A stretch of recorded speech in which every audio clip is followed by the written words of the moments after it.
the squad, they just they polished this off in about 50 minutes, and then we got on to 7F, which is also a short, cruisy one. So that's my plan today, keep us up to speed. So what we're going to start with is just some basic number crunching, and then in question 2 we have some significance of it explained. So we've got 3 formulas that we're going to follow along with. And so what we've been looking at is we've been looking at some random variable x in some statistical experiment that we perform, and we're just saying we've got this random variable x, and this is how it's distributed. It has a mean of 3.6 and a standard deviation of 1.2. If its standard deviation is 1.2, it follows the variance is 1.44. Okay? And now we're going to introduce to you guys a new random variable called y, and it is linked. They're proportional, they're related. Y and x are related by this equation. And so we're going to go ahead and find what can we say about the statistical properties of y, given that we know these things about x. Now, I've said we're going to use these interchangeably. Mean and e of x, they mean the same thing. When we're talking about the distribution of x, the mean and e of x are the same thing. It's the average result from performing the experiment. Okay, so part A, find e of y. Well, let's follow the first dot point for the formula. That's going to be e of ax plus b. Alright, because y and x are linked via a linear equation. So in our example over here, a corresponds with 2 and b corresponds with -3. So what we're finding then is we're finding e of 2x take 3. All right, so let's follow the next step of the formula. It becomes 2e of x take 3. Okay, a times e of x plus b, that's the formula. Now we've got a value for e of x. We know e of x is 3.6, so we'll perform that substitution. 7.2 take 3 will get 4.2. Alright, so that's our mean for y. That's the expected value of y. Okay, next, the standard deviation of y. So, I'll jump straight to standard deviation of y is equal to the standard deviation of ax plus b. So that's the standard deviation of 2x take 3. So I am stretching this out in an elongated fashion. That's okay. And then we'll apply the formula. That becomes the modulus of a. I'll explain what that means in a moment. Multiplied by the standard deviation of x. Alright, so it's the modulus of a times the standard deviation of x. Times there. Now the modulus, okay, that just means make it positive. If it's negative, it needs to be positive. If it's positive, it just stays positive. So it's 2 times 1.2.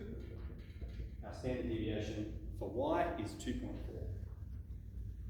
Now from here, if we were going to find the variance of y, we know that the standard deviation and the variance are linked such that the variance of y is the standard deviation of y squared. So we could jump straight to there.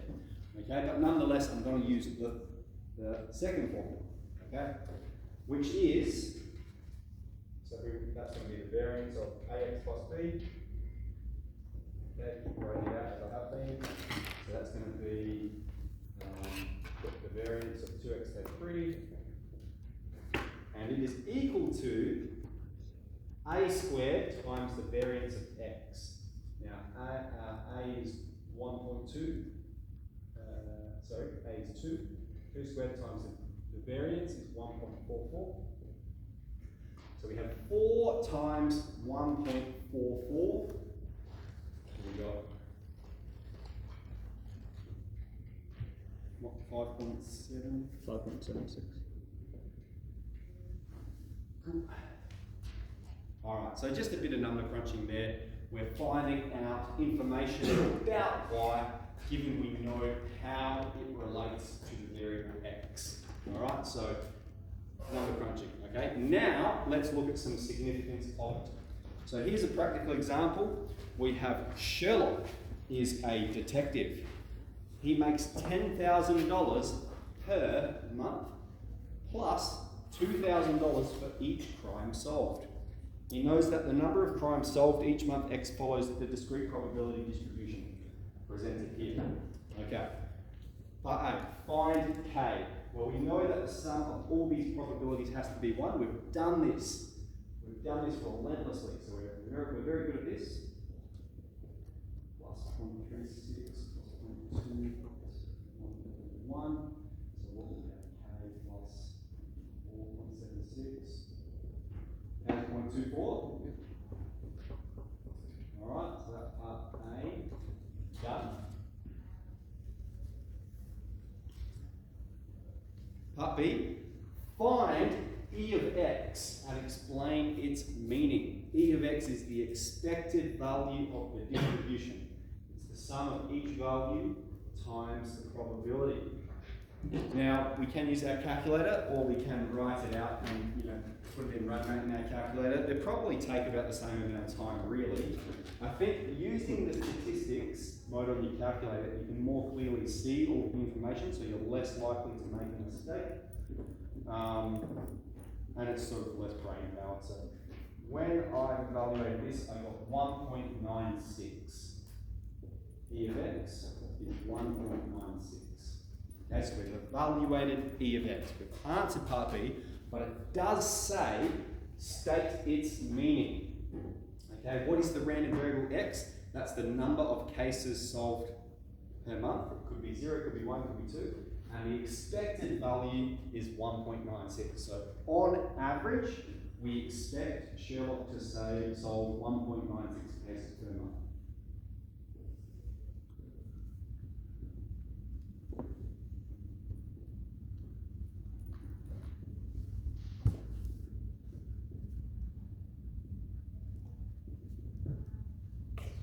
Excellent. Part C. Let Y be the amount of money Sherlock earns per month. Okay, so we know he earns $10,000. All right, that's the base salary plus $2,000 per case that he solves, where X is the number of cases that he solves. Okay. Hence, find E of Y and describe its meaning. Okay. Well, what we have Y linked with the variable X. Now, in this circumstance, B is 10,000 and A corresponds with 2,000 because it is the coefficient of X. So when we go for E of Y, it's going to be, where's that formula? A times E of X plus B. So it's going to be 2,000 times 1.96 plus 10,000. That's that.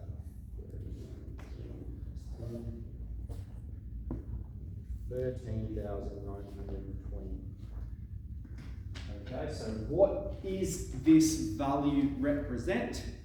This is how much money on average Sherlock earns per month. I'm just going to write average money per month.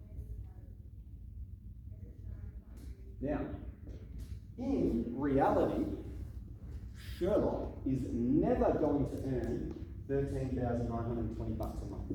That's never going to happen, all right? Because he either solves 0 cases, 1 case, 2 cases, or 3 cases, or 4 cases, all right?